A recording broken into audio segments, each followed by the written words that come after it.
V.E. Schwab, well-established author out there now in the fantasy, supernatural genre. I've read one thing by her, but Zach's read something else, and today we're here for a review of A Darker Shade of Magic.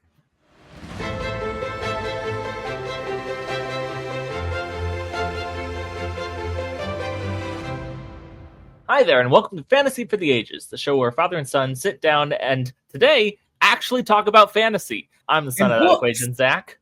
And I'm the father, Jim. Yeah, we talk about lots of different things on this channel, but we do get to our roots and talk about literature once in a while, and that is today.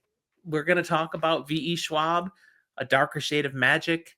Zach has read it, I have not. So this is not a spoiler episode. That's a spoiler-light review. Zach's going to answer a lot of things about the book, but if you haven't read it yet, you're safe here. He's not going to ruin it for you. I will hold myself back on anything actually important or vital or anything. But he may tantalize you enough that you want to go get this book, and that would be be a win. It's on my TBR, so if you do this well enough, it'll stay on my TBR. If I do it well enough, it might move up. Exactly. We hope you enjoy this and, take time to look at all the other episodes on our channel. We have plenty of episodes on books. We love science fiction, fantasy, and horror literature. So take a look at the things that are out there. If you enjoy this episode, don't forget to give us that like. And if you haven't subscribed yet, please do, because that just makes us warm and fuzzy inside. So, Zach, the book, A Darker Shade of Magic. Yeah. V.E. Schwab. What does V.E. stand for?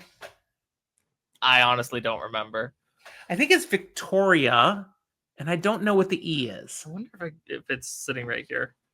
Picking up the book and going, is it in the copyright information or something? Might be. It is Victoria, and I don't see what the E is. Yeah. But it is Victoria Schwab. While you're there, though, when was this book published? You say while I'm there, immediately after I put the book down. You just set it down too fast. I was waiting to go.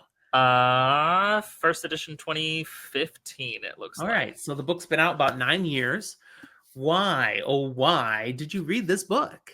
Honestly, this one was on my list because I've heard of the author through various other content creators and just people in the interest of reading these kinds of books. Technically you, I guess, but you were nowhere near the first place I had heard V.E. Schwab mentioned. But I have heard multiple different books from multiple different series or standalones, and a number of people who I've liked takes that they've had on other books have mentioned that V.E. Schwab is one of their favorite authors even, and I'm like, okay, so I've got to read something at some point. Let's start with this trilogy. This trilogy looks good. This looks interesting. So this book, you're going to tell us all about it in just a moment, but I want to highlight the fact we've been doing this channel since the end of 2020, and I did do an episode on a V.E. Schwab book, The Invisible Life of Addie LaRue, over a year ago. I think over 2 years ago. Possibly. So you got to go back in the archives a bit to find it, but you can find another V.E. Schwab book, Elevated. I thought it was fantastic. Ultimately, V.E. Schwab has been on my radar for 3, 4, maybe even 5 years kind of thing. But I hadn't gotten around to reading anything by her until recently. What genre does this book fall into? Fantasy. Now, fantasy is a very broad thing. So, I mean, is it grimdark fantasy? Is it epic fantasy? Is urban it historical? Urban epic? Urban to epic, somewhere in there, in vibe and scale. You could lump it into a historical fantasy, but we'll get there. Schwab does that well. She leans into really good depictions of whatever setting she goes with. Yeah, we'll talk about that later. Give us a brief summary. Spoiler light. What's this book about? So basically, there are different parallel worlds, and for one reason or another, they all have a place that is geographically kind of similar, stacked on top of each other, that happens to all be called London. Doesn't matter where you are, like which of the worlds you're in, it's called London for some reason. Okay. That carries through. And there are certain people with certain kinds of things who can travel between the different worlds, especially between different parts of London.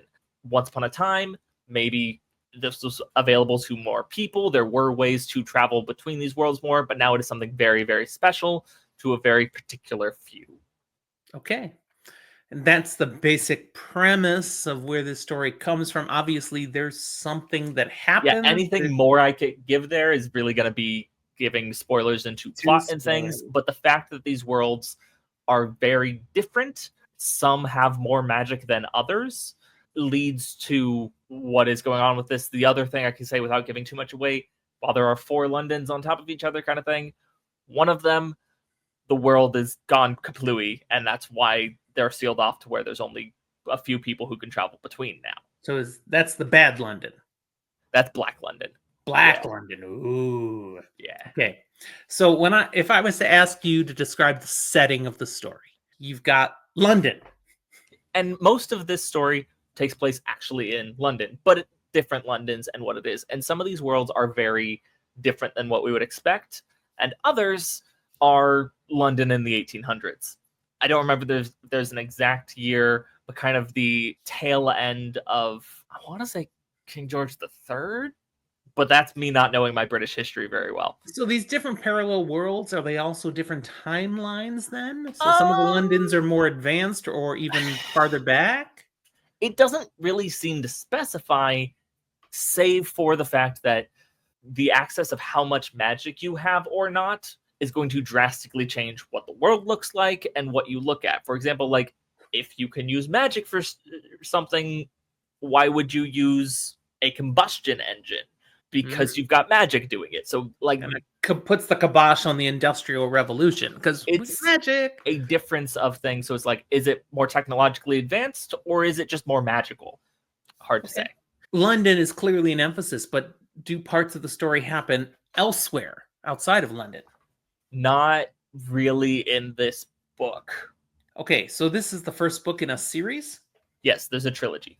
Okay, very good. I'm most of the way through the second right now. Gotcha. So I can tell you the trilogy goes beyond London. Very good. But the first book, primarily at least, takes place in London. So what would you give for a 5-point rating scale on the setting of this book? Really, I'd probably give it a solid 4. I think it's very interesting what is done, and there is some dynamics within the setting. We don't explore the greater scale of the world necessarily, so there's a lot more to be had. That's for later in the trilogy. Yeah, but the fact of what is being done with the setting is interesting and compelling in its own right. Describing the plot, is this particularly complex? Is it shallow? I mean, what are your thoughts about the plot that Schwab has invented? It seems relatively straightforward with satisfying twists and turns. Okay. None of them are like shocking, surprising, but they are intriguing, and it's still you discovering more about these worlds, discovering more about how magic works throughout this. And so it's ends up being very novel, interesting, but not plot twisty in the sense of, oh, I could never have seen that coming, but rather being engaging and exciting. Okay. Compared to other books that you've read, what rating would you give for the plot depth out of a 5-point scale? The plot depth, just the plot depth, nothing else. 3.75, 4. Maybe I'm being harsh. Wow, 3.75. That is going next level with your decimals. Cool. I'm being harsh. I'll break my decimals usually into quarters, but for reference here, for me, plot depth, a 3 would be like, I liked this, but it was just kind of an adventure. So there's more to it than just completely straightforward. Mm-hmm. But I wouldn't say this is a hard to follow, complex plot that makes you have to think. No, you can relax and escape into the story without having to work too hard for it. Okay. So let's talk about the characters of this story. You know, are they well fleshed out? Are they shallow and kind of one note? You know, can you relate to them? What are your thoughts on characters? The characters, at least of our main ones that we see, I think are actually surprisingly well thought out and written for the fact that the book is only about 400 pages. It's relatively small in length. It is a quick read.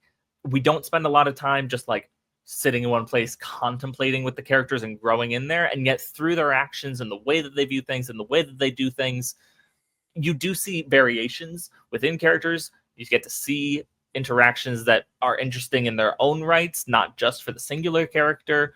And I actually think it does a remarkable job with its character work.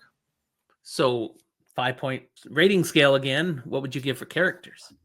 4 or above. Obviously, you can only have so much depth with 400 pages. Sure. And I'm a sucker for a 1,200-page book.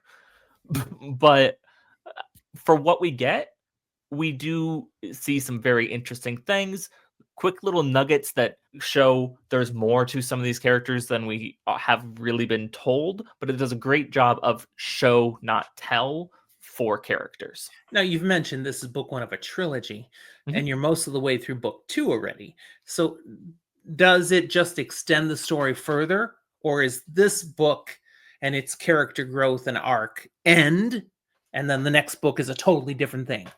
Book 1 does have a wrap, an end, but you know it's not over. And there are some things that are hanging, but there are some things that are, is it over or is it hanging? And by the time you get to book 2, yeah, it's not over. Okay. Did you have any favorite characters, ones that really stood out for the way they shined, they shone in this story? Yes, possibly one of the more conflicting characters. And People like that. I'm either gonna get love or hate for the fact that this is probably my favorite character in the first book, but I loved Holland. Good enough. Is one of our characters that can move between worlds. Okay. If I asked you about the writing style that Schwab brings to this book, how would you describe it? It's not like super elegant prose, it's not poetic, but it's clean. It is efficient without being crude. There's levity in places, and it does have a certain element of unreliable narration. You do get the telling from whoever's viewpoint you're getting. It's a relatively fast read, not just for length, but because of the pace. The pacing of it is actually really good. One of the notes that is like, someone read this, their review, the little snippet was like compulsively readable. That's I very like that. true because it's I like very that. easy to just not put it down. Not because it's so gripping you can't put it down, but because it's very easy to just keep reading, keep taking more little bites. They're relatively quick chapters. It's broken up into a lot of little sections, and it does something Okay. that I've noticed in weird poll here because I don't think I've ever talked about reading anything from this author. It does something I've noticed with a lot of James Patterson's writing, where because of the fact that you get shorter chapters and more chapters with that, you condense these larger portions of story into bite-sized chunks, and Mhm. it's like a chip bag. You can't just have one. You just keep going. Okay. So for this writing style you've described, where would you rate that on a 5-point scale?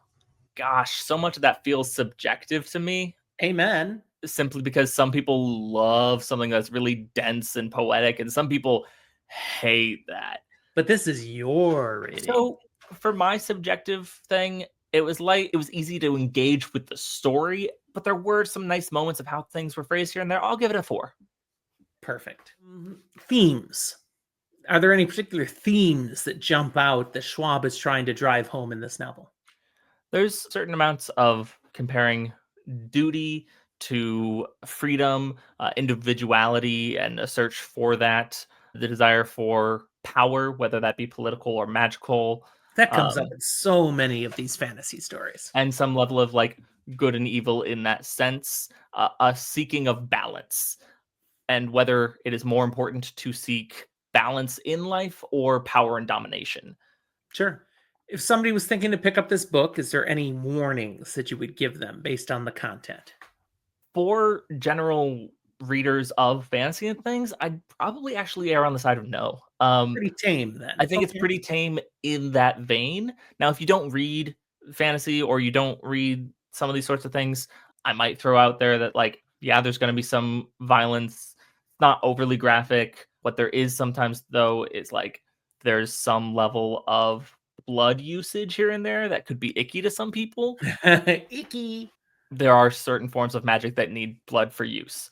So if you like have a specific thing about blood or injury, keep that in mind. But that's about it. Okay. All right. So we've heard all these things about the book. Overall, now, Mhm. compared to other books you've enjoyed or not enjoyed, what rating would you give this book and who would you recommend it for?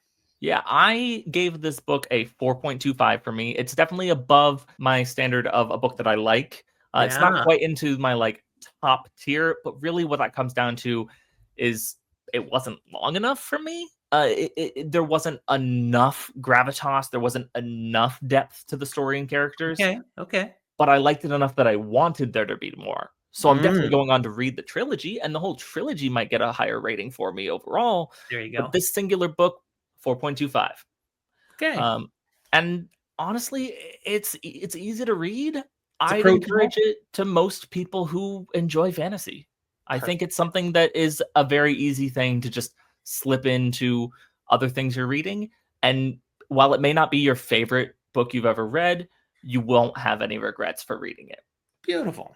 All right. Well, there you have it from Zach. Everything you need to know before you consider reading A Darker Shade of Magic by V.E. Schwab. If you have read it already and you have thoughts on Zach's thoughts, use the comment box. Let us know. Did he hit the target and you just agree? Or do you have different alternative thoughts? Put them down there. I Come at will me, I read can take them. it. And in particular, if you think Zach is off his gourd, I will pass that along to him He absolutely will. happily. But I'm intrigued. Again, this is on my TBR. You just gave me more reasons to think, hey, yeah, this might be a good read. I'll look forward to it. But that's where we'll leave you then today. Thanks, everyone, for joining us. We'll talk to you next time.